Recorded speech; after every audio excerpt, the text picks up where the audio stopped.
লক্ষ লক্ষ যুবক চায় তার সাথে এমন সঙ্গী খুঁজে সে যে তাকে গুনার কাজে উৎসাহিত করবে, পাপের কাজে আরো তাল দিবে। হ্যাঁ দোস্ত, মজা মার, নারী নাই তোর কাছে, আমার কাছে আছে। মদের আড্ডা দরকার, আয় আমার সাথে। জুয়ার আড্ডা চিনবি, আমার সাথে আয়। নর্তকী বেশ্যার আড্ডা চিনবি, আমি তোরে দেখাইতেছি। আমার তোর মোবাইলে এমবি নাই, আমার মোবাইলে আছে। দেখ দোস্ত, দোস্তের জন্য যদি উলঙ্গ ছবি না দেখাইতে পারি, দোস্ত হইলাম কি এর? হ্যাঁ, আমার মোটরসাইকেল তোরে যদি না দিতে পারি, বন্ধু হইলাম কিসের? চল নষ্ট হ, গুনাহ কর। আল্লাহ বলেন, এই নবীগণ বলতেন, ওয়ালাকিন লা তুহিব্বুনান নাসিহিন, হে আমার কওম, আহারে তোমরা তো নসিহতই পছন্দ করো না, উপদেশই পছন্দ করো না। নয়তো বলো না আমি কি পরিমাণ তোমাদেরকে বলেছি, বিনিময়ে আজ কোনো পাত্তা দিলা না আমার কথায়। আজ আযাবের মুখোমুখি হলে, আজ ধ্বংস হয়ে গেল, ধ্বংস হয়ে গেল। ফাআখাযাতহুমুর রাজফাতু ফাআসবাহু ফি দারিহিম জাসিমিন। এটা সাংঘাতিক ভাইয়া। আল্লাহর ওয়াস্তে বুঝতে চেষ্টা করো, মুসলমানের সন্তান, খোদার কসম বিশ্বাস করো, মোবাইলের এই আসক্তি তোমাদের হিতাহিত জ্ঞান, বিবেক বোধ নষ্ট করে দিছে, যার কারণে ব্রেনে কাজ করে না। কি বলতেছে এই কথা ধাক্কা দিল, ঢুকতে চায়। মোবাইলের আসক্ত মারাত্মক। বর্তমান পৃথিবীতে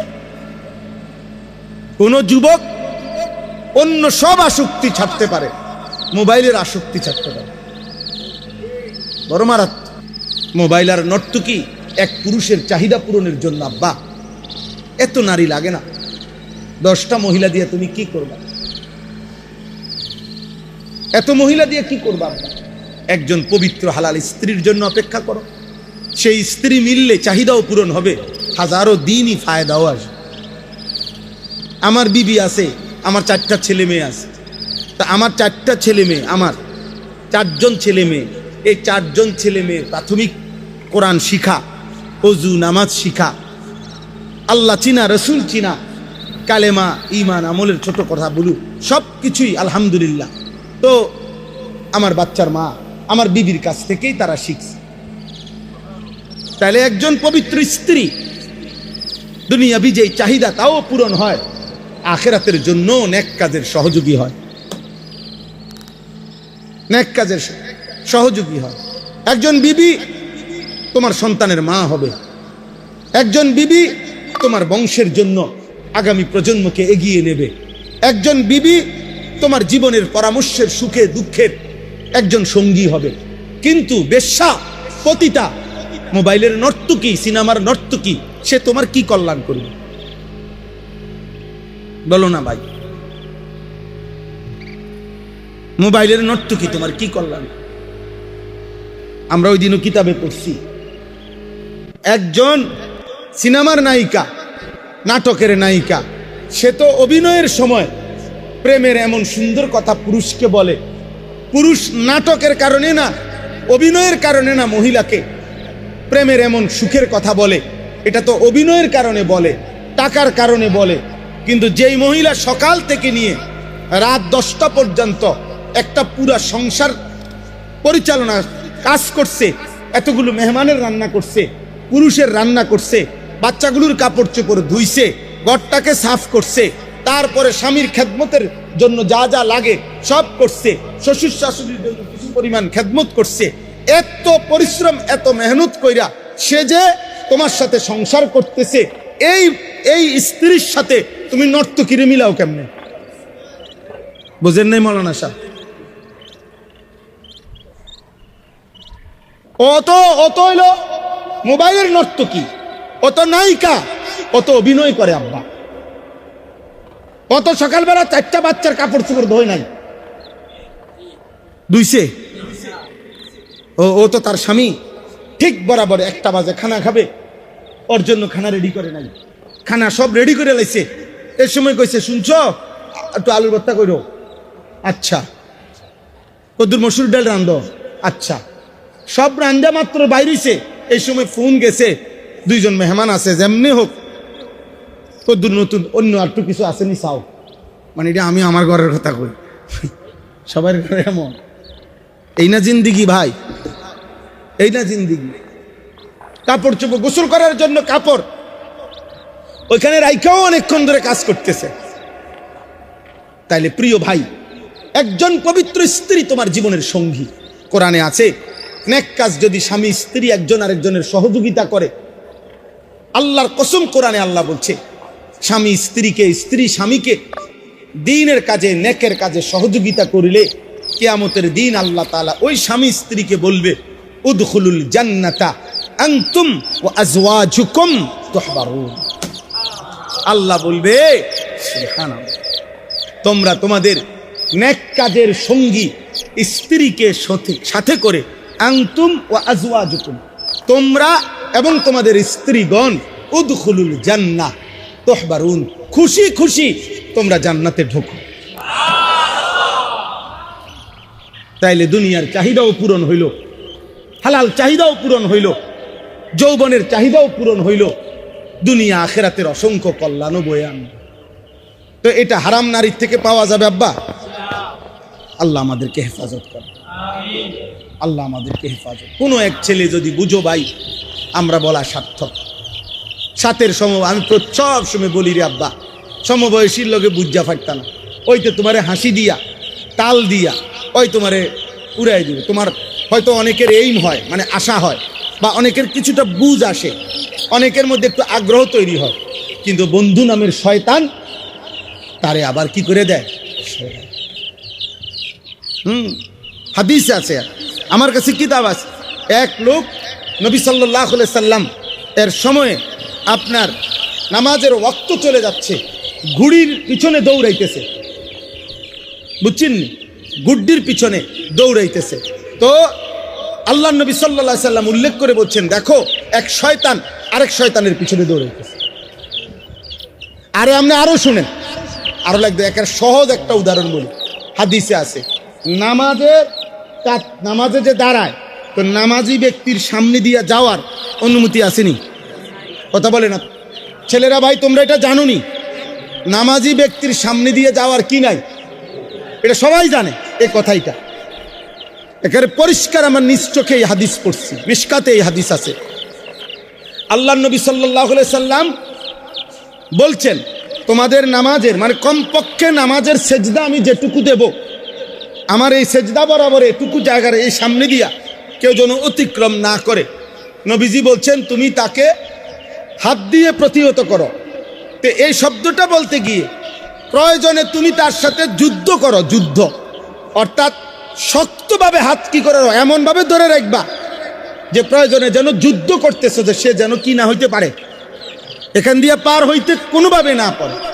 বিষয়টা এইভাবে বলার পর আল্লাহ নবী সাল্লাল্লাহু আলাইহি সাল্লাম বললেন, কেননা এই যে অতিক্রম করে ফেললে, যে লোকটা অতিক্রম করে, ফা ইন্নামা হুয়া শাইতানুন, এই শব্দটা হল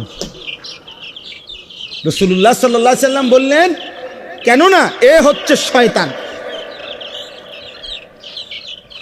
তাহলে যে নামাজি ব্যক্তির সামনে দিয়ে পার হয়ে যাইতেছে, তারে নবী যদি বলে শয়তান, তো যে আরেকটা যুবককে উলঙ্গ ছবি দেখায়, নর্তকী দেখায়, জিনার ব্যভিচারের আড্ডায় নিয়ে যায়, হারাম খেলাধুলায় নিয়ে যায়, এটা কত নম্বর শয়তান?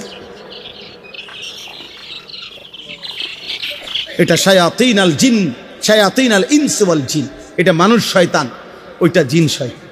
ইবলিস হলো জিন শয়তান, আর এটা হলো কি শয়তান? আল্লাহ আমাদেরকে হেফাজত করেন। অতএব কষ্ট হইল গরমের মধ্যে, আপনারা মনোযোগ দিয়ে বসছেন, এই জন্য বললাম, আমগো ফিকির এটা।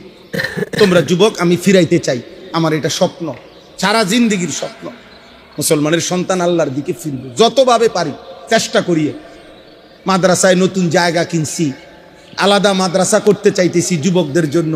কয়দিন পর পর স্কুল কলেজের ছেলে করে পড়াই। এই 13 তারিখ আলহামদুলিল্লাহ, গত 13 তারিখ প্রায় 250 স্কুল কলেজের যুবক আমাদের মাদ্রাসায় সকাল 8টা থেকে রাত 9টা পর্যন্ত আমরা দিন শিখাইছি। গত বছর প্রায় 1550 থেকে 1600 ছেলে 2025 সালে আমরা উযু, নামাজ, সূরা, কেরাত, দোয়া, কালাম আমাদের মাদ্রাসায় শিখাইছি। আগামী রবিবার আলহামদুলিল্লাহ প্রথমবারের মতো হাটহাজারী, চট্টগ্রাম হাটহাজারী মাদ্রাসার পাশে হাটহাজারী হুজুর রহমাতুল্লাহ আলাইহি শেখুল ইসলাম আল্লামা আহমদ শফি রহমতুল্লাহ আলাইহি খাস খাদেম ছিল শফি ভাই, শফি বদ্দা কয় যারে। উনার মাদ্রাসায় আমাদের এই রবিবারে জোহর থেকে আসা পর্যন্ত কিশোর যুব এই তারবিয়াতি কোর্স স্কুল কলেজের ছেলেদের জন্য। আমার শায়েখ আল্লামা মুফতি মুশতাকুর নবী সাহেব থাকবে, আমিও যাব। আমাদের চট্টগ্রামের আরেকজন ভালো ওয়াইজ আলেম আছে হযরত মাওলানা আব্দুল্লাহ মারুফ, উনি থাকবেন। নওজোয়ান ছেলেদের জন্য সারা দেশে আমরা করতে চাচ্ছি, কখনো একদিন, কোথাও 3 দিন, যেখানে যেটুক সময় হয়। ধীরে ধীরে প্রস্তুতি নিতেছি। ছোট একটা বই সিলেবাস বানাইছি, জীবন যেন সাজে সুন্নার ধাঁচে। এই বইটার নাম ছোট্ট। ফজর ক্যাম্পেইনের কাজ করি, সারা বাংলাদেশে চেষ্টা করি মুসলমানের কিশোর যুবক ছেলে ব্যাপকভাবে ফজরের নামাজের মুসল্লি হবে।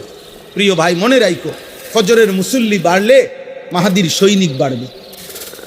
ফজরের মুসল্লি বাড়লে ইমানের বিজয় কাছাকাছি হবে। আমার কাছে আরবি কিতাব আছে, আল বদরু ফিল হাসসে আলা সালাতিল ফজর। এই কিতাবের মধ্যে স্পষ্ট আছে যে ইহুদিদের বক্তব্য এটা পরিষ্কার। ইহুদিদের, মুসলমানদের ওই কাফেলার হাতে ইহুদিদের চূড়ান্ত পতন হবে, যেই কাফেলা জুমা এবং ফজর বরাবর হবে। আল্লাযীনা কানু ফি সালাতিল ফজর কা সালাতিল জুমআ। আমাদের ফজর আর জুমা বরাবর বলে না ভাই? আমাদের ফজরের মুসল্লি আর জুমার মুসল্লি বরাবর, অর্ধেক অর্ধেক। মানে জুম্মায় যতজন হয় তার অর্ধেক ফজরে হয়।